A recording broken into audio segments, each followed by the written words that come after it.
et bienvenue sur le guide ultime du build du sorcier pour Hogwarts Legacy. Je précise qu'il y aura très peu de spoil concernant l'histoire.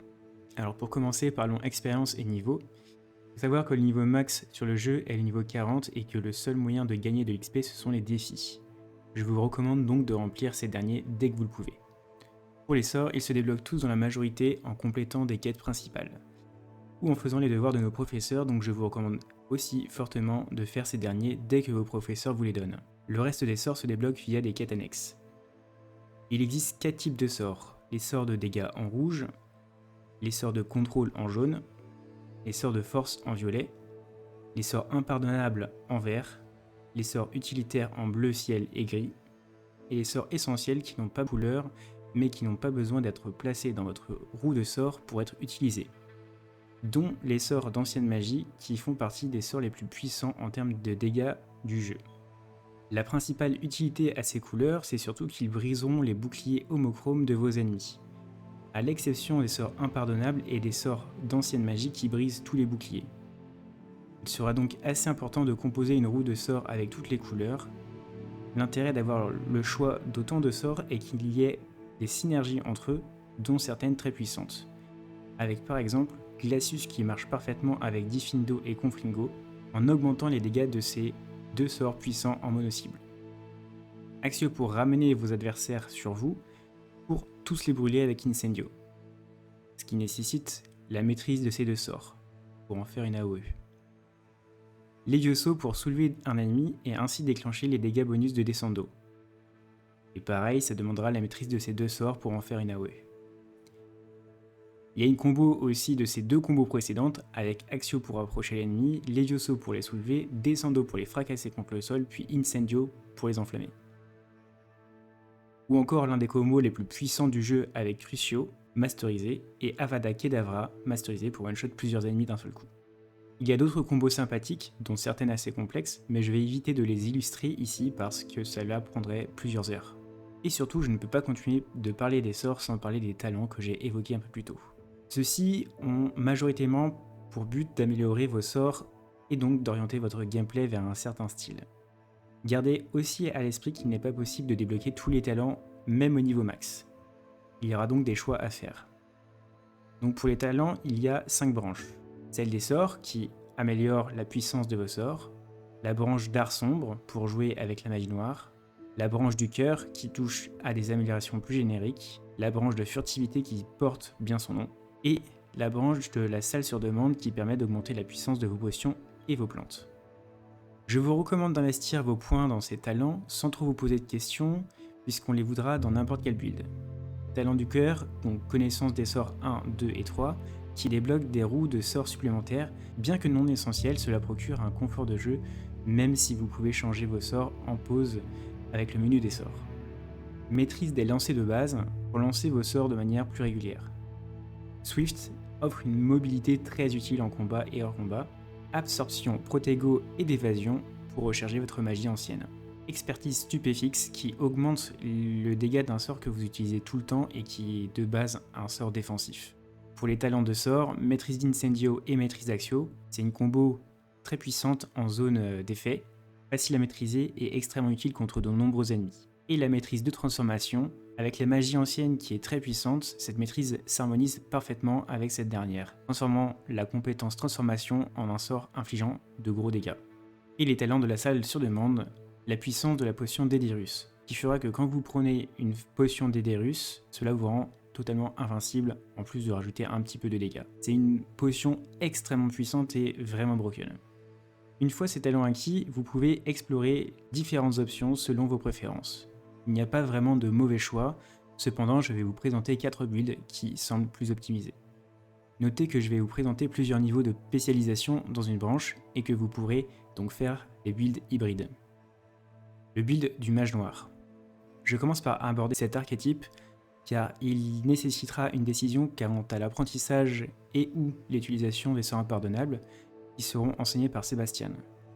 L'objectif de la magie noire est de maudire les ennemis afin d'augmenter les dégâts qu'ils subiront. Cet arbre de compétences s'adresse à ceux qui ne veulent pas se limiter exclusivement à la magie noire mais qui aspirent tout de même à posséder l'un des commons les plus puissants du jeu. En effet, la maîtrise d'Avada Kedavra permettra d'éliminer quasiment tous les ennemis maudits d'un seul coup. Ainsi, l'approche consistera à maudire les adversaires les plus redoutables avant de déclencher Avada Kedavra. Pour ce faire, la maîtrise de Stupéfix ajoutera des effets maudits supplémentaires, tandis que l'Enduring Curse prolongera la durée de la malédiction de vos ennemis. Enfin, la maîtrise de Cruxio revêt une importance cruciale, car c'est probablement le sort qui, une fois maîtrisé, permet d'appliquer le plus d'effets de malédiction aux ennemis. Le deuxième arbre s'adresse à ceux qui souhaitent se spécialiser dans la magie noire, étant donné que les sorts impardonnables ont des temps de chargement relativement lents. L'amélioration de la potion de focus devient ainsi particulièrement intéressante. Les autres talents de cet arbre visent à accroître davantage les effets de malédiction.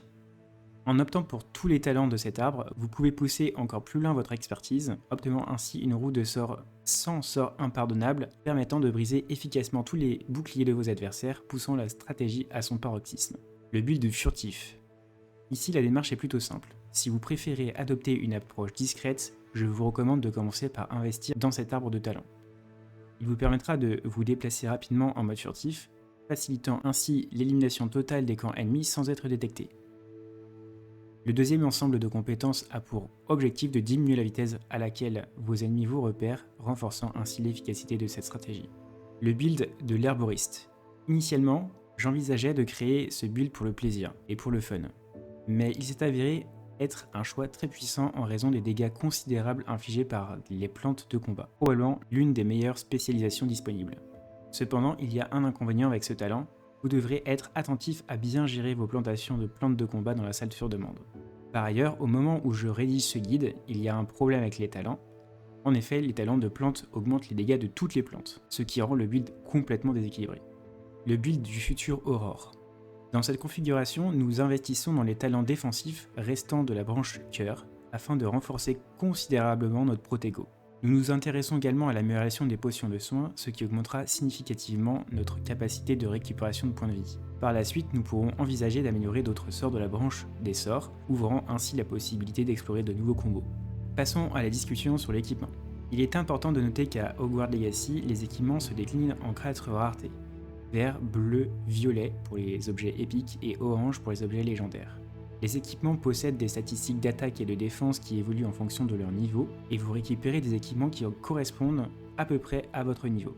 Avant d'atteindre le niveau 20 voire 25, il est conseillé de ne pas trop se soucier de la rareté des équipements et de simplement opter pour ceux qui offrent les meilleures statistiques. Au-delà de ces niveaux, l'objectif sera de rechercher les équipements légendaires que vous pourrez améliorer grâce aux métiers à tisser dans votre salle sur demande. Ces améliorations nécessiteront l'utilisation de ressources fournies par vos créatures magiques. Il est donc crucial de posséder toutes les espèces et de déverrouiller entièrement la salle sur demande en accomplissant les missions confiées par Chick. Dans ce jeu, l'attaque et la défense sont simplement des multiplicateurs.